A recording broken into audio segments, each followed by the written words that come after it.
자, 11번째 주 이제 세 번째 시간으로 들어왔습니다.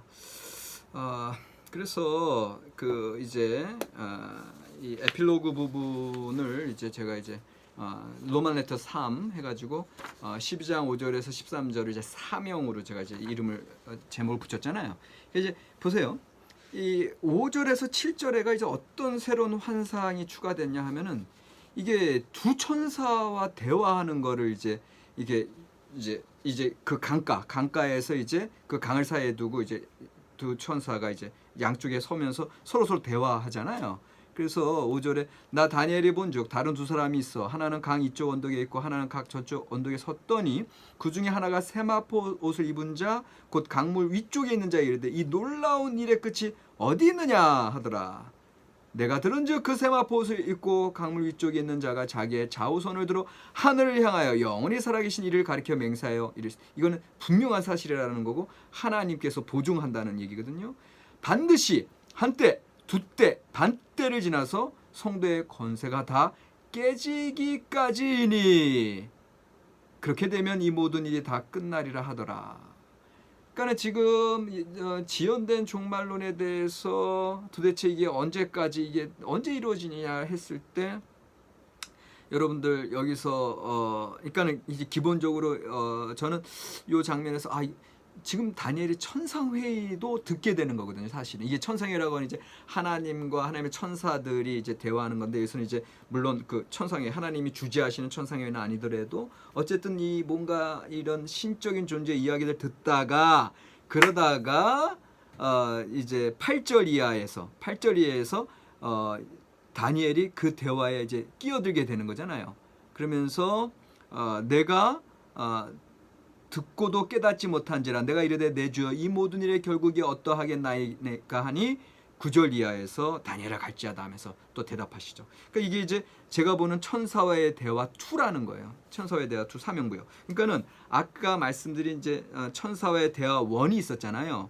그러니까 그 천사와의 대화 1은 뭐냐면 신인 대화가 시작했던 거고 그리고 여기에서는 사실은 그 대화가 가능할 수 있도록 그 계시의 청취의 준비를 시켜주는 장면이었다면 이제 여기서는 실제로 이 세상 섭리에 대해서 대화를 나누고 있는 부분. 그러니까 이게 사명 부여라는 거거든요. 그래서 사명자가 그런 사명을 부여받는 장면으로 저는 읽고요. 그런데 그 이 때가 참 그 아까 7절에 보니까 어느 때까지냐라고 했을 때 또 다른 천사가 얘기하기를 성도의 권세가 다 깨지기까지다. 그러니까 이거는 참 여러분들 여기에서 참 힘들고 어려운 성도의 삶을 우리가 읽을 수 있는 겁니다. 그러니까는 완전히 다 깨지기까지 모든 것들이 다 포기되기까지 모든 것이 다 없어지기까지 그러니까 철저한 어떤 깨어짐의 단계까지 나아가는 거. 그때야 이제 비로소 마지막 때가 온다라고 하는 건 무슨 소리냐 하면 어떻게 보면은 참 우리에게는 이제 힘든 말씀이에요. 우리에게는 어려운 말씀이에요. 그런데 이게 무시문학의 신앙이에요. 이게 무시신앙이에요. 그러니까 인간적으로 남은 거 아무것도 없어야 돼요. 이게 이제 무시신앙의 아주 100% 순도의 신앙을 얘기해요. 그러니까 참 마지막 때의 윤리가 이런 겁니다. 마치 예수님께서 겟세마네 동산에서 그렇게 번민하고 이 잔을 내게서 멀리 해 주시옵소서 하다가 전적인 하나님 앞에 순종으로 가셨던 그 장면. 그럴 때 이제 십자가와 이제 부활의 역사가 이제 그 하나님의 놀라운 섭리 역사로 들어가는 것처럼 그 십자가를 부여잡는 장면. 그러니까 옛날에 그 김중건 목사님 그 저기 이제 옛날에 CCC 총재셨고 지금은 이제 고인이 되셨지만 제가 몇 년이에요 그때가 군대 갔다 와서 대학교 3학년 때 그 CCC 전국 대학생 여름 수련회를 갔었거든요. 그게 이제 몇 년이지? 90년, 91년 막 그럴 거예요. 완전 진짜 옛날 얘기네. 2020년이죠. 30년 전 얘기인데, 그때 김준권 그 총재님이 이제 그 첫날 집회를 하시는데 간증을 하세요. 무슨 간증을 하시냐면, 그분이 이제 따님들이 계신데 그 중에 따님 한 분, 큰딸인지 작은딸인지, 지금 다른 따님은 이제 훌륭하게 지금 또 사역하고 계신 이제 구약 성경 전공하신 이제 따님 한 분 계시고, 이제 그 다른 따님이 이제 그 당시에 이제 병이 걸리셔서 이제 돌아가실 수밖에 없는 상황에서 그 아버지가 그 중환자실에서 이제 그 생명의 불이 점점 꺼져가는 그 딸의 손을 잡고, 그러니까 손에 온기가 점점 식어져 가는 그 정말 처참한, 내가 죽으면 죽었지 사랑하는 딸이 죽어가는 그 현장에서 그 목사님 고백이, 그때는 기도도 안 나오고 뭐 아무 생각도 안 나고 모든 게 깨어지고 모든 게 없어지는 순간이었다라는 거죠. 그때 당신이 목사인데도 불구하고 뭐 하나님 앞에 뭐 천국에 대한 소망 뭐 전혀 아무것도 생각 안 나는 그 처참한 그 현장에서 있었는데, 그 마치 욥의 그 7주야, 욥이 아무 얘기하는 욥의 침묵처럼 그 처참한 고통의 현장 속에서 침묵할 수밖에 없는 그 속에서 순간 그 김준권 그 목사님에게 환상이 주어지는데, 예수 그리스도의 십자가의 환상이 보이면서 예수님께서 처절하게 그 보혈을 피를 흘리고 계신 그 십자가의 환상을 그분이 이제 보셨다는 거죠. 그러니까 그때서야 그 김준권 목사님이 예수님 알겠습니다. 이제야 알겠습니다. 제가 이제는 그 주님의 십자가의 보혈 이제는 제가 흘리겠습니다. 제가 감당하겠습니다 하고 그 주님의 십자가의 보혈을 꼭 껴안았다는 거죠. 그러니까는 어떤 그런 단계, 정말 우리에게 오늘 우리에게 마지막 때, 언제가 마지막 때니까 라고 얘기했을 때 그 성도가 깨어지기까지, 그 모든 것이 포기되어지기까지 그 김준권 목사님이 그렇게 철저하게 고백했던 그 순간에 그 비로소 주님의 십자가가 그분의 가슴에 들어온 것처럼, 그분의 마음에 박힌 것처럼, 오늘 우리의 삶 속에서도 이 묵시신앙이라고 하는 것은 우리가 전적으로 다 포기되어지는 그 순간에 비로소 주님의 십자가 붙드는 거거든요. 그러니까는 여러분들, 우리는 십자가의 신앙을 알고 우리는 고백하고 있어요. 그런데 실제로는 그 십자가를 우리의 가슴에 여전히 받아들이지 못하고 있는 거예요. 우리는 아직도 여전히 우리가 살아있는 거예요. 그러니까 오늘 이 묵시신앙은 우리에게 도전하고 있는 건 철저하게 그 십자가를 붙들라는 소리거든요. 그러니까 이게 사실은 지금 이야기하고 있는 저 자신도 어떻게 보면 저도 그 주님의 그 십자가를 온전히 내 마음에, 내 삶 가운데 담아내지 못하고 있는 걸 고백할 수밖에 없어요. 왜? 아직 나는 살아있으니까. 깨어지기까지 그런 형편 속에 우리는 들어가 있지 않으니까. 이 다니엘서 현장, 당시 쓰여진 현장에 안티오쿠스 에피파네스 4세의 그 박해와 그 순교의 현장이 아니니까. 그러니까는 여러분들, 이 묵시신앙을 보면서 저와 여러분들은 고백할 수밖에 없어요. 뭘 고백할 수밖에 없냐 하면, 주님, 저희는 아직도 멀었습니다. 주님, 저희는 아직도 십자가의 신앙까지 나아가게. 그래서 우리가 십자가 건너뛰고 부활의 신앙, 막 생명의 신앙, 그걸 너무 가잖아요. 너무 우회해서 가고 있다라는 소리예요. 아직 우리는 진정한 부활의 신앙을 여러분들 받아들이려면 우리는 아직 십자가의 그 십자가의 그 발 밑까지도 못 갔어요. 우리는 그것만 알고 계세요.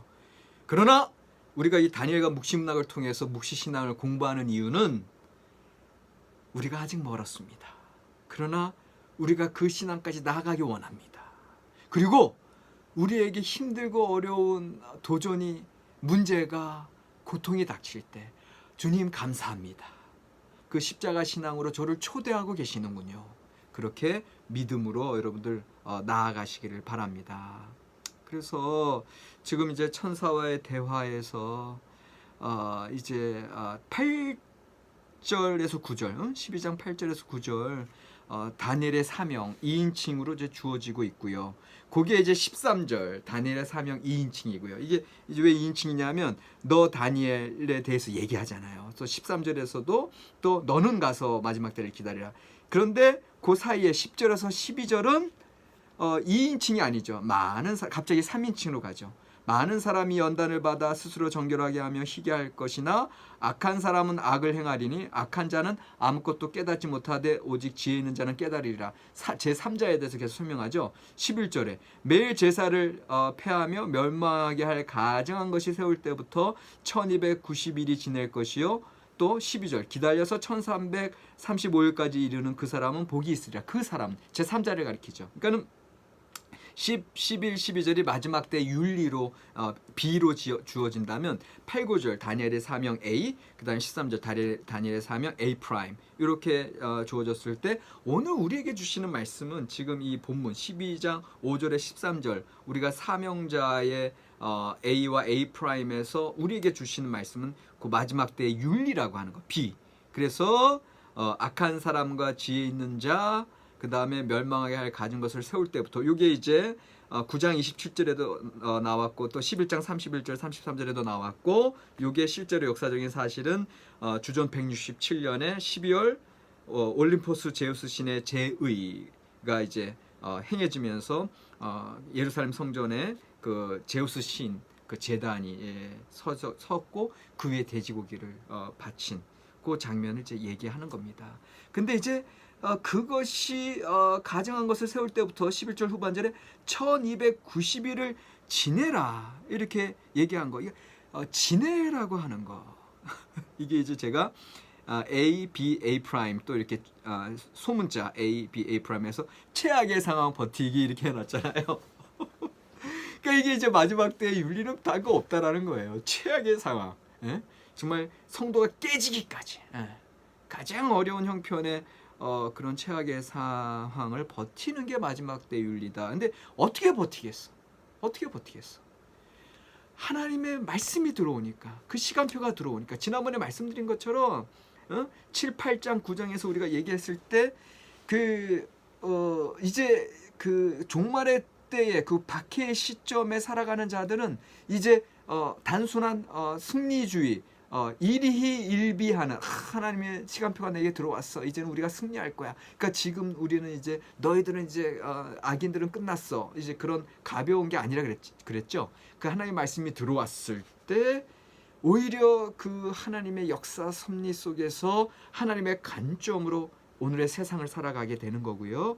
그럴 때 최악의 상황을 저기 버티기라고 표현했는데 오히려 버티는 게 아니라 최악의 상황을 넘어가는 거죠. 이제 그것이 마지막 때의 윤리고 넘어간다는 건 뭐예요?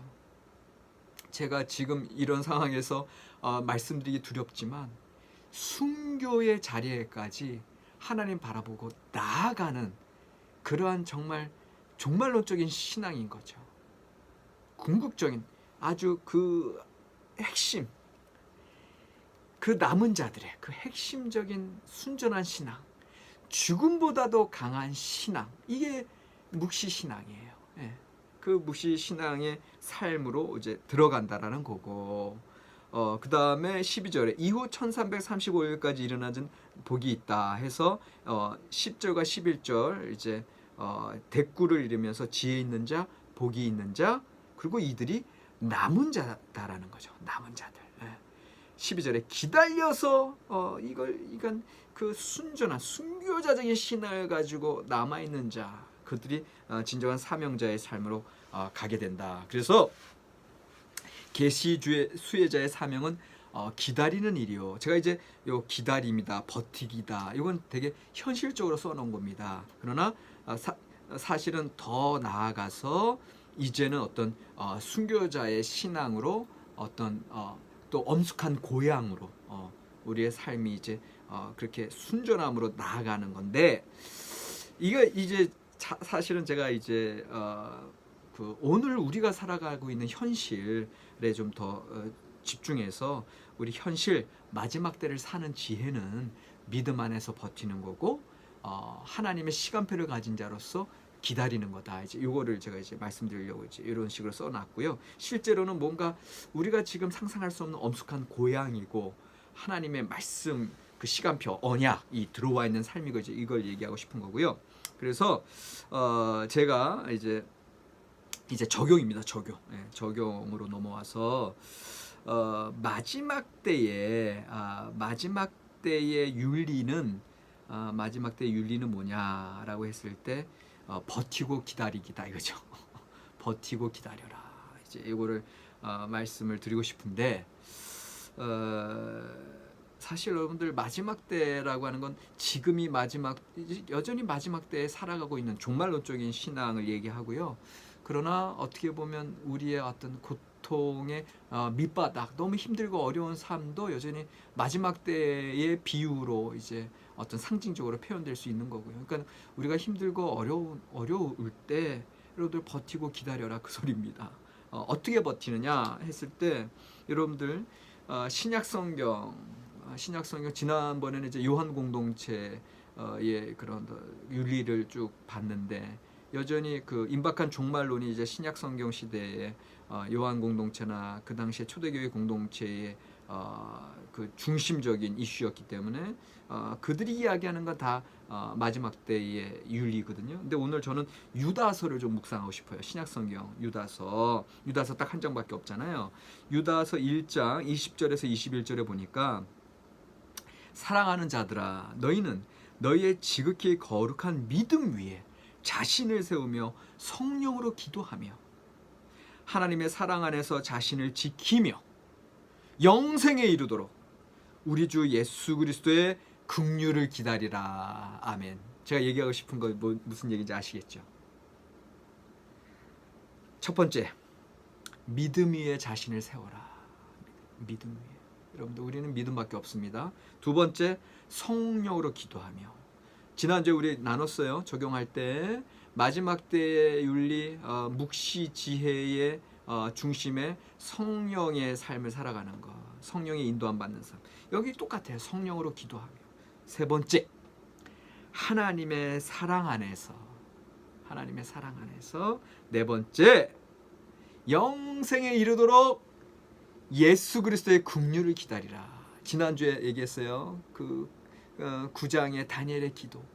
주님의 긍휼, 용서와 긍휼을 받아들일 수밖에 기다릴 수밖에 없는. 여전히 우리는 아무것도 할 수 없으니까 우리의 마지막 때 하나님의 긍휼을 기다려라. 근데 그 긍휼을 성령님 안에서 우리가 감당하는 거예요. 이미 영생의 삶이 들어와 있는 거예요. 우리가 고통의 현장 속에서도. 자, 그 결과 유다서 1장 24절. 능히 너희를 보호하사 거침이 없게 하시고 너희로 그 영광 앞에 흠이 없으시 기쁨으로 서게 하실이. 여러분들, 능히 너희를 보호하십니다. 할렐루야. 거침이 없게 하신다. 이제는 담대하게 하나님의 긍휼과 성령님의 인도하심 따라서 담대하게 이 세상에 나가고 기쁨으로 서게 하신다. 어떻게 보면 여러분들 이 서게 하신다라고 하는 거, 아까 다니엘서가 이제 그 고통 가운데 그 하나님 앞에 그 계시를 번민하고 근심할 때 하나님 계속 일으켰다 그랬잖아요. 엘리야도 계속 일으키셨다 그랬잖아요. 기쁨으로 서게 하신다 이거예요. 여러분들 어떻게 보면 우리 기독교는 서는 종교예요. 끝내 요한계시록에서 하나님 앞에 보좌 어린 양 앞에 서서 하나님께 찬양과 존귀와 영광을 돌리는 그런 찬양의 삶을 우리가 살아가는 거거든요. 자, 유다서 1장 25절. 곧 우리 구주 홀로 하나이신 하나님께 우리 주 예수 그리스도로 말미암아 영광과 위엄과 권력과 건세가 영원 전부터 이제와 영원토록 있을지어다. 아멘. 보세요. 영원 전부터 세세토록 영원히 예로부터 항상 계신 주, 영원 전부터 이제와 지금의 형편, 어려운 형편, 그러나 영원토록, 자, 영원부터 계신 주님, 알파와 오메가, 그 하나님 사이에 우리의 삶, 지금 사명자로 부름받은 우리의 삶이 있는 거예요. 소망을 가지시기 바랍니다. 자, 두 번째, 첫 번째는 마지막 때의 윤리, 버티고 기다려라. 유다서의 말씀 통해서 성령님 안에 하나님께서 해주세요. 그리스도의 긍휼이 임하십니다.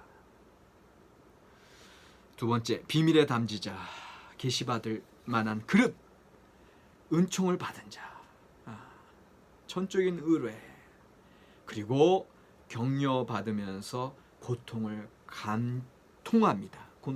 고통을 간통하는 자에게 하나님의 비밀이 주어진다. 상당히 의미 있는 말씀이에요. 그래서 여러분들 여기 보시면 제가 다니엘은요, 욥과 다니엘을 좀 비교해봤어요. 욥도 사명자의 갱신으로 읽었다 제가 말씀드렸고, 이 다니엘도 사실은 사명자의 갱신이잖아요. 그러니까 결국은 여러분들 사명자로, 언약을 받은 자로 살아가셔야 된다는 건데, 재밌는 건 욥은 자기의 정체성을 발견함으로 하나님의 폭풍 신원서를 통해서 내가 땅에 기초를 놓을 때 네가 어디 있었느냐 하나님께서 말씀하시면서 무지한 말로 하나님의 애자, 그 창조의 플래닝을 어둡게 하는 자가 누구냐? 그래서 정체성에 대해서 물어보고 계시거든요. 그래서 내가 땅에 기초를 놓을 때 네가 어디 있었냐 하시면서 오히려 하나님의 새로운 사명의 시작에 초청하시는 장면이거든요. 그러면서 베음목과 리오야단의 모습을 통해서 으뜸으로 주어진 하나님의 형상 따라 지음받은 너 욥이 이제는 이 역사 속에서 악인들을 물리치고 하나님의 새로운 역사를 창조해 가라라고 하는 그러한 사명자의 갱신이거든요. 근데 여기 다니엘의 사명자의 갱신은요, 뭔지 아세요? 오히려 이제 욥에게 있어서는 하나님의 형상 따라 지음받은 그런 창조, 새로운 창조자로서 하나님의 정의를 펼쳐가는 사명을 부여받았다면, 오히려 이 다니엘의 사명자의 갱신은 하나님의 역사적 시간표가 들어오므로 전적으로 나는 아무것도 할 게 없는 거예요. 그냥 십자가만을 붙을 수밖에 없는 거예요.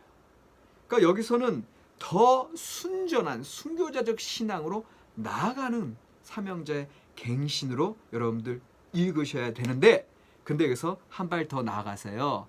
역설적이게 이 묵시신앙의 결론은 뭔지 아세요? 여전히 현재 역사가 계속되므로 그 철저한 하나님의 종말은 하나님의 시간표, 그 하나님의 섭리, 그때는 언제 오는지 모르기 때문에 철저히 내어 맡기고 여전히 현실의 역사 가운데 철저하게 기다리고 버티고 믿음으로 서 있으라는 소리예요.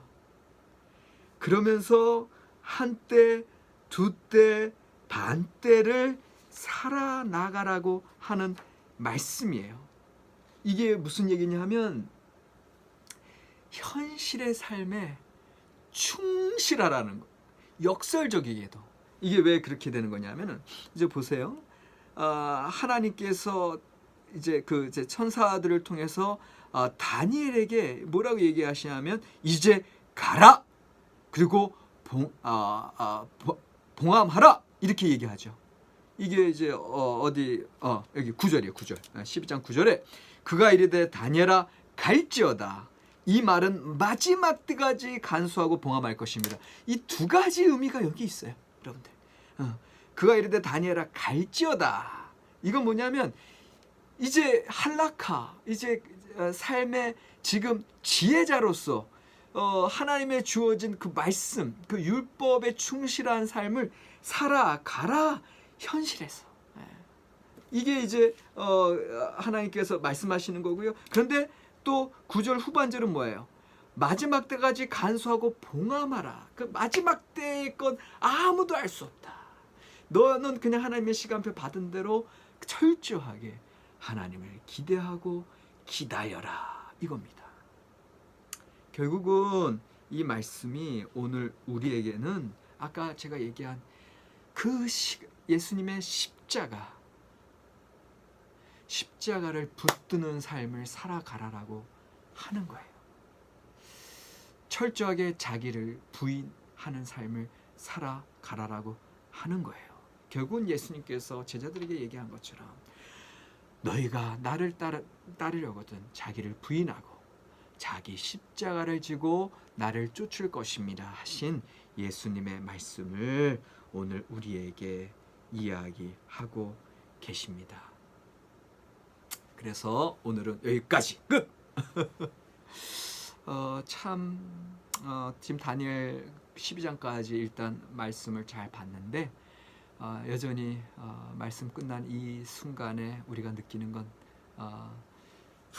순전한 이 순교자적인 신앙, 십자가의 신앙과 나 자신의 지금 현재 내가 목회한다고 하고 내가 교수한다고 하고 내가 선교한다고 하고 지금의 우리 기독교 신앙인으로서의 우리의 모습과 너무 간격이 떨어져 있는 거 보이시죠?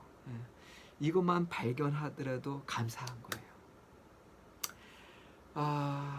욥기에서도 너 자신을 알라라고 예수님께서 하나님이 폭풍 신원설에서 말씀하시는 거거든요. 네가 누구냐? Who are you? 하나님 오늘 묵시 이 다니엘의 말씀을 통해서 너 지금 너의 모습을 발견하라는 소리고, 지난번에 메네메네 데겔 우바르신에서 우리가 이야기한 것처럼 함량 미달, 하나님께서는 측정하세요. 하나님은 최후의 심판하세요. 근데 그 앞에 우리는 함량 미달이에요. 너무너무 두려운 말씀이에요. 그런데 우리에게 고통이 다가오고 힘든 일이 다가올 때마다 오히려 감사하세요. 그 함량 미달을 계속해서 하나님께서 연단하시는 거예요. 내가 순금과 같이 단련되어 나오리라.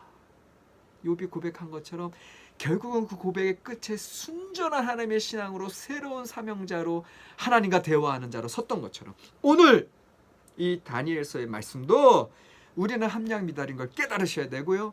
그러나 고통과 힘든 이 사명자의 어려움 속에서 오히려 감사하시고 이것을 기다리고 버티고 믿음으로 나아갈 때 이제 담대하게 서는 날이 다가오고요.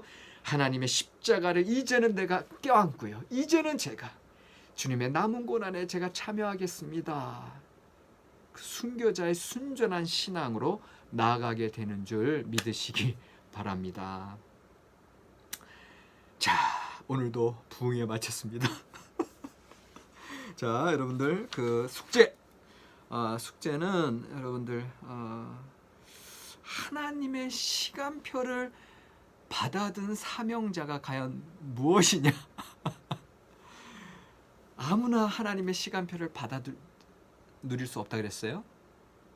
하나님의 시간표를 받아든 지혜자의 묵시 신앙이 무엇인지 설명하시고 그것을 여러분들 삶에 적용하시기 바랍니다. 수고하셨습니다.